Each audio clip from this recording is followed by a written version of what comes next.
We're here today to ask the governor to do more. Governor Abbott, we're asking you to step up even more than you have and give us the resources that we need. We're asking for more assistance. The governor's doing what he can, I understand, but I think there's more that can be done from the federal system and the state system. We're here today to ask for more support. I'm here to let you know that the invasion is real. We were first to tell you that several Texas counties were set to declare the border surge an invasion. Joining us to further his plea for help, one of the men you just saw, Kinney County Sheriff Brad Coe. Sheriff, thank you for joining us this morning. You are not a rookie. You've been on the force 37 years, and you say you have never seen this volume of illegal migrants coming across our border. Good morning. No, in my time here in Kinney County, I have never seen it like this. I've never seen large groups walking through here, and the amount of smuggling going on is just unprecedented. If you declare an invasion, or if the governor declares an invasion and supports you in that, what happens then? Well, to be honest with you, not really sure. Excuse me. We're doing everything we can I'm doing everything I can to protect the people, the residents of my county. We're declaring this invasion, hopefully to get some relief from the governor's office and hopefully from the federal government. We are entitled to this under the Constitution to declare this invasion. When you've got groups of 400 people coming across in one shot, it's nothing but an invasion.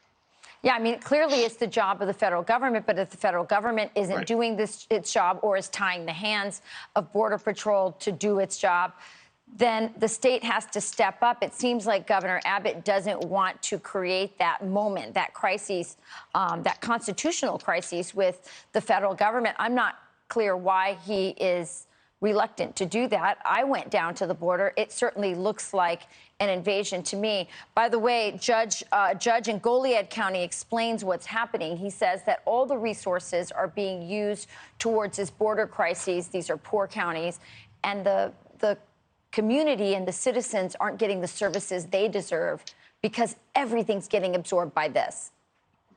Oh, he's 100% correct. Kinney County, for example, we're 1,400 square miles, but I've only got a population of 3,600. 90% of my time is dealing with the smugglers that are running through the fences, the trespassers that are cutting fences, on and on and on. And the majority of my budget, plus what I'm getting from federal grants and state grants, is all geared towards this. Yeah, I mean, it's just not fair to the citizens who live there. Clearly, the federal government doesn't care. This seems deliberate. Do you agree? Oh, I agree 100%. I hate to say it, but it feels like we're being punished because Texas went for Trump. That's interesting. What would you like the governor of your state to do? What can he do more? I know sheriffs are reluctant to criticize the governor. He's been, pretty supportive, but clearly you want more done. What would you like him to do? What's your message to him? Well, I think the governor's done quite a bit up to this point. When we declared the state of emergency last year, presented the fact, we showed him what was going on. All the sheriffs got together, and he created Operation Lone Star, where we could put these trespassers in jail. It seems like we're just throwing money at this, but I really don't know what else he can do.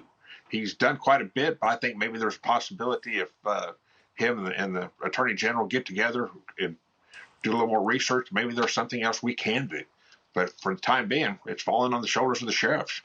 Yeah, it sure is. Well, we're glad you're there and doing all you can. Well, thank you, ma'am. Sheriff Brad Coe, thank you. Thank you.